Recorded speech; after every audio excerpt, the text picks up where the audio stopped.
Alrighty, we're live. We're going to hold the theme music today because we have the honor of having Wyoming Seminary Scott Green to come on with us. Scott, we appreciate your time and your effort to come out and dispel some kind of any misconceptions, any questions that we have about seminary. So we appreciate your time. Thank you for that. We're always happy to, educate people about what's going on here, whether it's on the men's side or the women's side, and we're happy to talk about and answer any questions you guys might have. Awesome. Mara, got anything to say before we get started? No, just want to thank you for being here, and it's nice to have somebody willing to come on the podcast and talk about these things. I wish some more of these California folks would get on the same train. Yeah, well, we're dependent on students. We're dependent on fans. You guys are passionate about the sport, and I think that we owe it to you to kind of come on and talk about it a little bit. Awesome. We appreciate that. Scott, would you say we've been on the level with you the entire time? We were up front. We're not trying to bushwhack you or anything. Sure, absolutely. No, I'm not afraid to answer tough questions because there's, like I was telling you before, there's a lot of information out there that's inaccurate.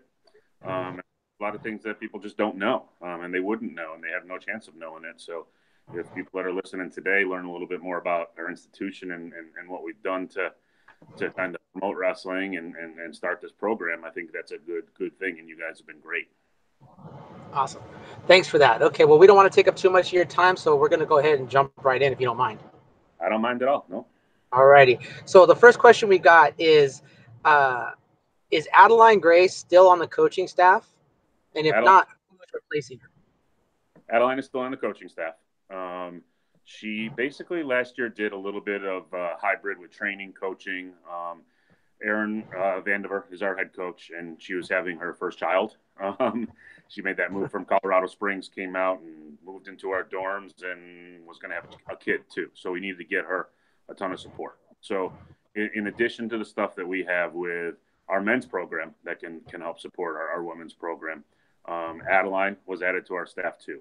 Now, obviously, is Adeline at practice every day, running practice? No, that's not her function. That's not her role. She took up a lot of those duties when Erin was out on maternity leave.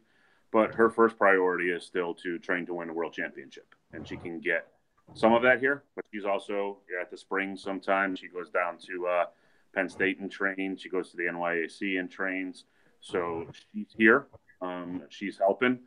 But it might not be the traditional assistant coach role that you don't view as assistant coach running practice every day. What is her primary role, I guess, there? If she's not necessarily like a day-to-day person, what is her role? To run she was at every event last year, to coach in the corner, body bar, Super 32, the Finger Lake stools. She took our girls to flats to compete overseas.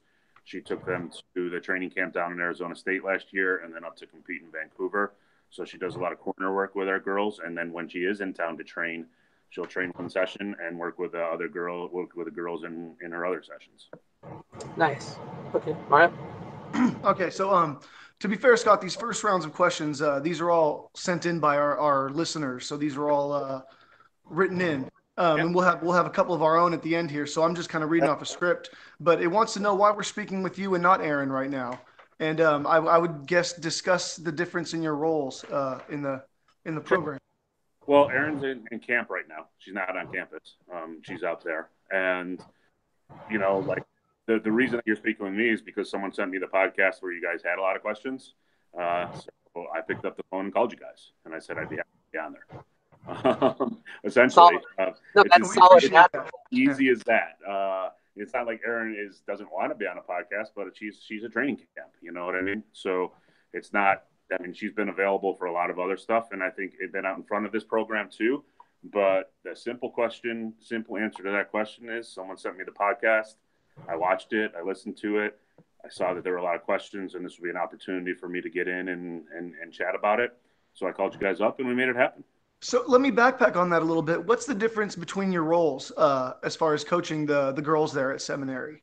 I don't really have a primary role in coaching the girls. I'm the head boys varsity coach. I went to body bar last year, and I was like the fourth coach, and it was awesome. You know what I mean? Like I went and got like sandwiches for the girls. It's a nice kind of break from being in that high pressure folk style season that I'm in all the time. coaching the guys team. So, you know, like there are times, and our athletes know this, all of them, all 40 boys and 15-ish girls, is that if I'm running practice, I'm the coach that day. And if Erin's jumping in the spring when our guys are training freestyle and she's running practice, she's the coach that day. So there's really no difference as far as that goes. But as far as a regular spot on the girls' staff, that's not me. I'm support for them. And, you know, I mean, I think it's safe to say that I had a lot to do with envisioning this program and setting it up. So it's going to be something that I'm going to be very, very close to. No, that's solid, Scott. And again, we are so not used to somebody getting a podcast copy and immediately taking offense and threatening us or something like that. To actually like stop and offer yourself to this, yeah, we can't tell you enough how much it means, and it shows on your side and your institution side that, hey, we're not afraid to answer these questions. We're not going to take offense to it. We're not going to hide from it. You know, we're actually here to answer those questions. So again, thank you for that. There's nothing in your previous podcast that we were like, oh my God, I can't believe we said that. They said that. It was all legitimate stuff that you might not know. I think, you know, anyone gets testy when stuff gets personal. And I know you guys have had podcasts about that in the past, when kids get targeted and things, but everything that you guys were discussing, I think, is like legitimate points that, you know, maybe we can clear up a little bit, or just, you know, we might not walk out here saying, wow, that they're really doing it right, but at least you have some information on how to evaluate. Yeah, no, we appreciate it. Okay, our next question that was submitted to us was, do you think girls who are first year or not AA is a wise way to spend funds allocated towards the mission statement that you have expressed for getting the best girls wrestling in the room? I'm not sure I understand that question. So I guess the question, and we got it from a couple different people,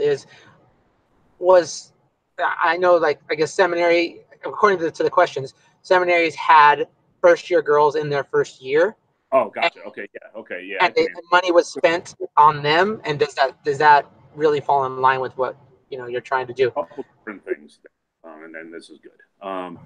So one of the things that we wanted to do, we're a school, we're at about 495 kids in it total. Okay.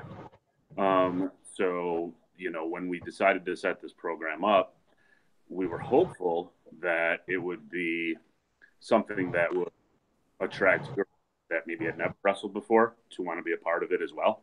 So we had 5 girls sign up for wrestling kind of out of the blue this year for the first time.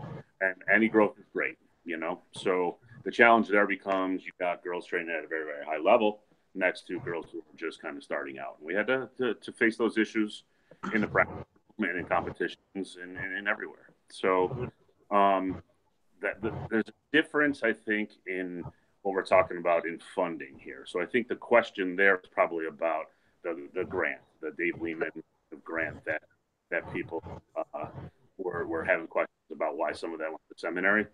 And I hope there wouldn't be questions about our funding that we fundraised on our own or provided by the school, right?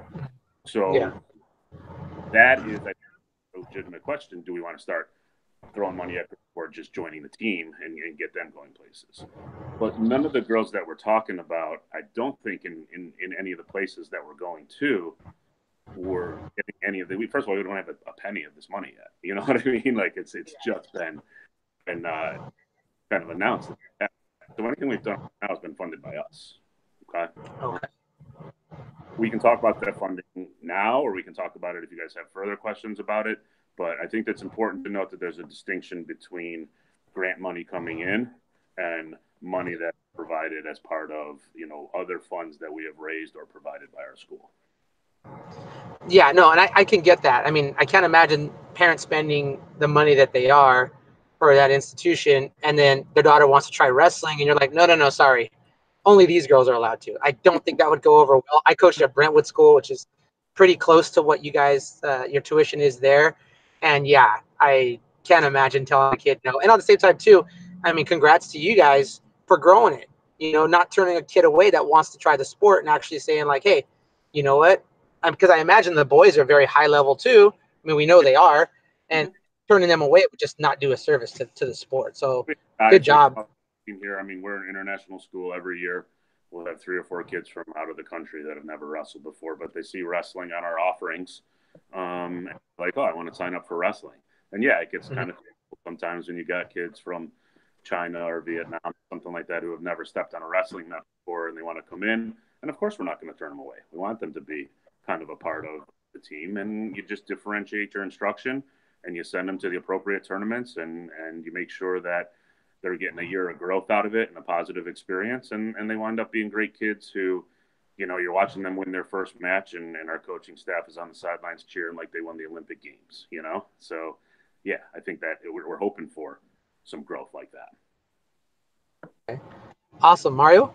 Okay, well, I mean, and you've kind of already hit this in your last answer, so this might be a little repetitive, but it's going along the lines. You know, if the goal of Seminary partnering with USA Wrestling is to get the best in the room, if you don't have the best in the room, are your expenses, the money that's being given to you, spent properly? Are they helping you achieve this goal? STEM is not going to be for everybody. There's no way that we can just kind of click off the top 20 girls in the country and say, you are coming here, we're mandating it, right? That's never going to happen. There's going to be girls that are super, super talented, and no matter how much need-based financial aid we kind of sketch out for them and figure out for, they're not going to be able to afford it, or they're not going to want to make that a priority. There's going to be wonderful training situations. One of the first girls that we talked to is in a tremendous training situation in Minnesota. And, you know, she came and visited and she was like, she loved what we were doing here. But the best decision for her was to stay home where she's got great training there. So I think everybody has reasons to come and everyone has reasons not to. And we're looking for girls who are going to fit the program. And we hope that they're the best, but the ones that are going to invest in this program are the ones that we're going to invest in. So that's kind of where we're coming from as far as that goes. We've got some talented girls. We've got some girls that are fifth, sixth in the country. And we're hoping that with offering them this opportunity and showing them that this is a way to get better, that they'll come in and, you know, take advantage of that and grow to the level where they need to be. Okay. No. All right. So,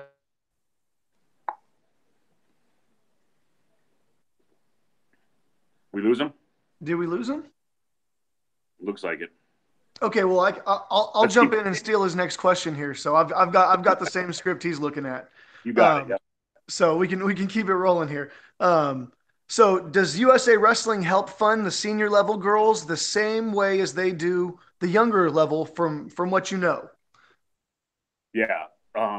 I think people, I don't know the exact numbers, but I think people would be startled to know how that gift is broken up. This is essentially like much ado about nothing. The money that we're getting is very, very targeted to specific things, and it's an extremely small fraction of the overall gift. The majority of that gift is going to fund it's a pyramid kind of thing, like an organization like USA Wrestling kind of has to be. So most of that money is going to the girls that have already made world teams that are you know, those programs that support them. Our support is coming in forms of it's helping, not paying entirely for, but helping our girls go to developmental camps. Okay, the misconception is, I mean, I had like 4 parents send me like their plane ticket receipts after they read that, you know, like people thought we were funding their entire camp. They're like, you know, joking around, like, when do I get my money back? I heard all of our camps, you know? So it's going to help fund those. It's going to bring in international teams. And we're bringing in 4 international teams to SEM this year, 4 training camps. We did it 1 team last year, and we're going to do it with 4 this year. So that's not money that really ever comes into our program. That's benefit that comes into our program by helping us fund these trips where these girls are going to come in and train with our girls. So those are the type of things that we're getting support for. And those are USA Wrestling initiatives. Those are things that Terry and Aaron and Cody Bickley and all those guys out there talked about and said, this is what we think is the best way to support the girls that are training there now and attract new girls that are going to want to come to train there. Excellent. All right. Thank you. Okay. So the next one we have here is with the girls that are graduating from your program and heading off, are they going on and wrestling in college? Are they going the Olympic Training Center route? Is there a certain path you kind of try to push them in one way or the other? Is it different for each student? I mean, which way do you roll? I'd say it's very similar to our boys. Do I press this here? Hold on. I think you're good.